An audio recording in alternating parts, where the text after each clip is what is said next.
Blah. We have Interview with the Vampire, directed by Neil Jordan from 1994, based on the book by Anne Rice, which I read. I also read a little bit of The Vampire Lestat.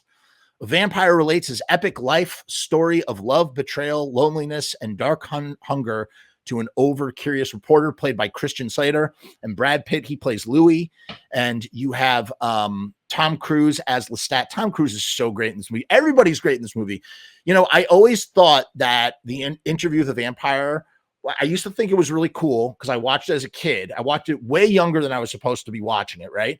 I always was like down with Interview with the Vampire. And then I started to try and read the books. And I was like, oh, this isn't like even close to the source material, man. Like they really, because I feel like Interview with the Vampire gets really sort of a bad rap because it's, you know, takes certain licenses, it streamlines certain little things. I mean, it's pretty faithful to the material overall.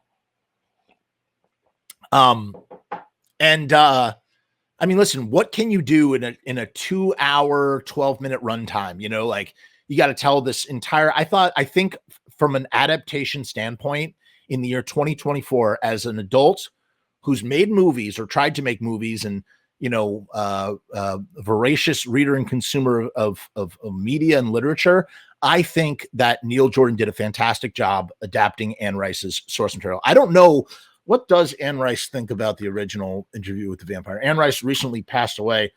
Anne Rice thoughts on Interview with the Vampire, 1994. Let's see what she thought about it.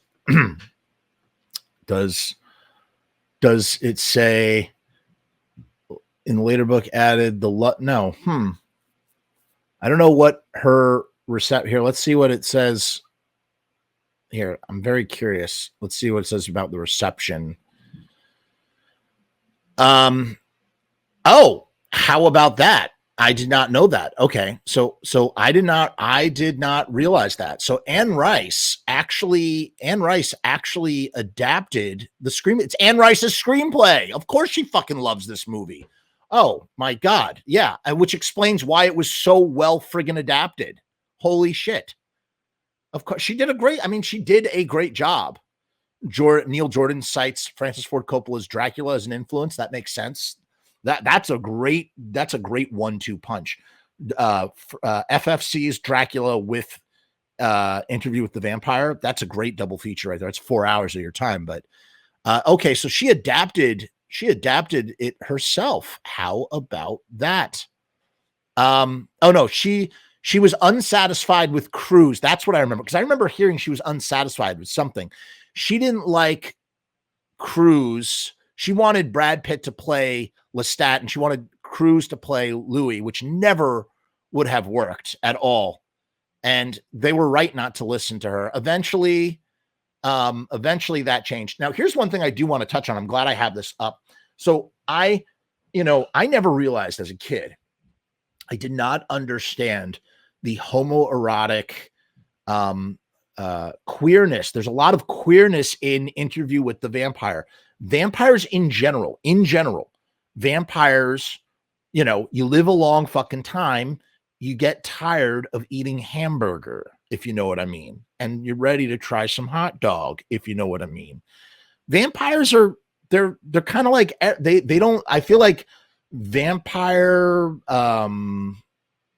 sexuality is very fluid, right? In general, in a lot of different media. And obviously we're talking about fictional characters that are not real. So there's no like reality to it. But the idea is that within the great mythology of the vampire, or the romantic gothic vampire. How about that? Let's clarify that. The romantic gothic vampires, their sexuality is a lot more fluid. It's always been that way.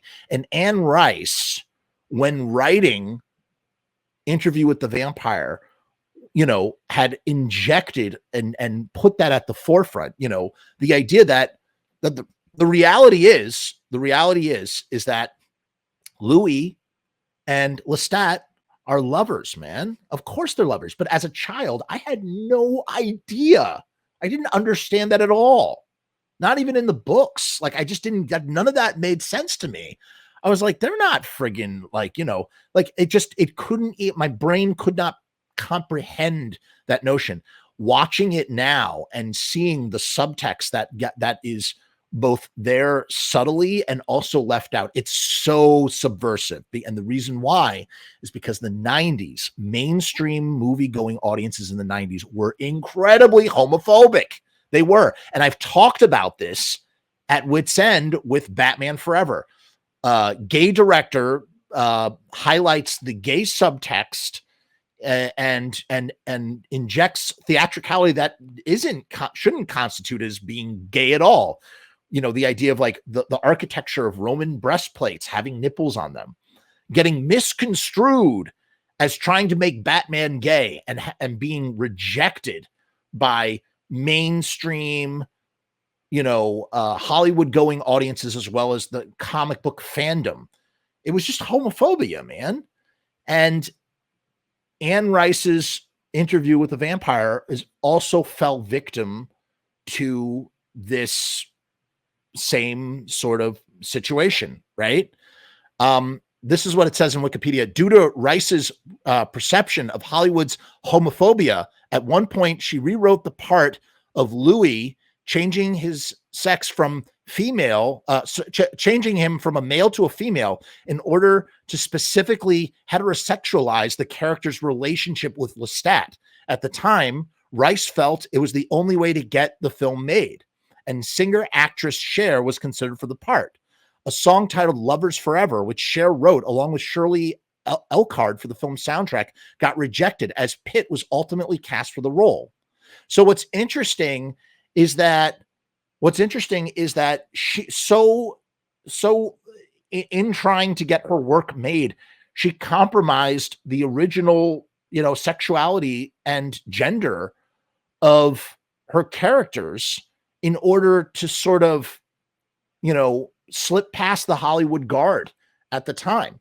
And then when you watch the movie, they're just two friends with an adopted daughter.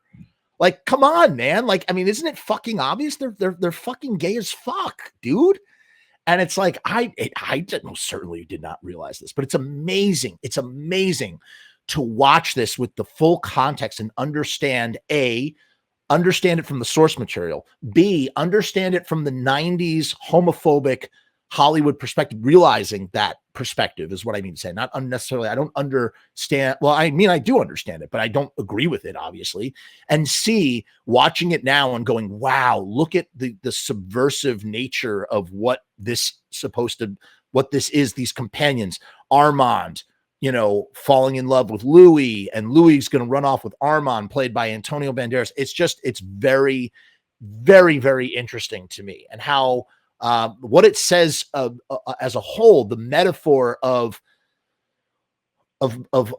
Anne Rice's vampires as it relates to being like gay in society, at certain times where, to be a vampire, it's like you have to be in the closet. You cannot let anybody know that you're a vampire, because they will, wait until the sun is risen, and they'll drag you out of your coffin instead of out of the closet and expose you to the sun and burn you to a crisp.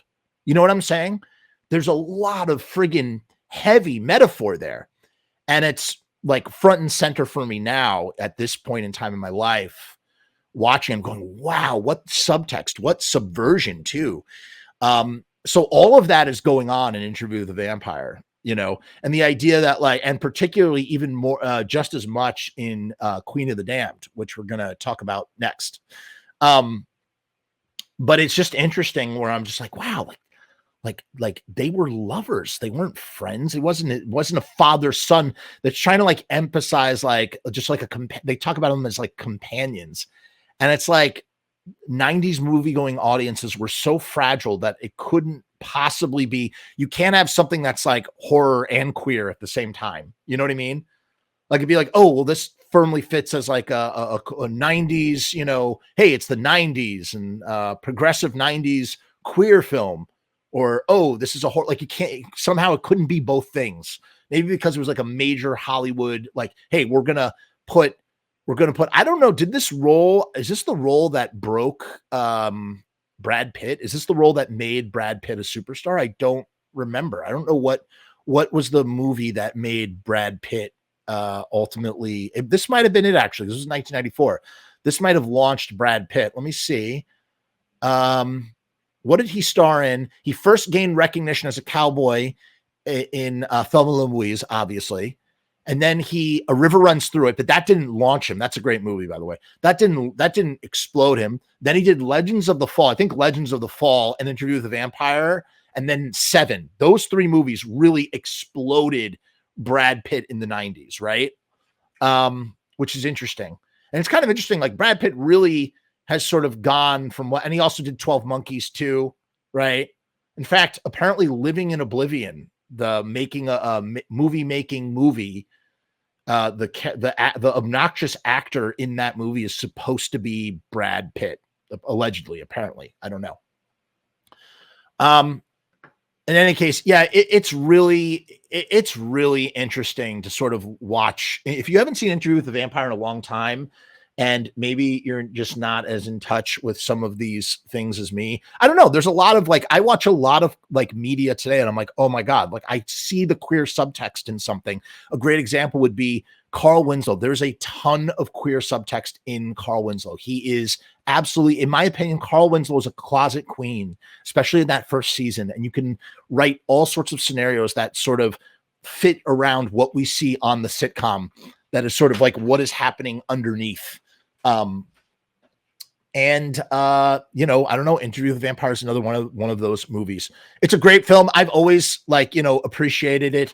Again, I turned my nose up at it in later on when I had seen when I read from the books, and it's not very, and then I just sort of fell out of it altogether. I was like, that's not, I don't know. That's just not, you know what it was actually.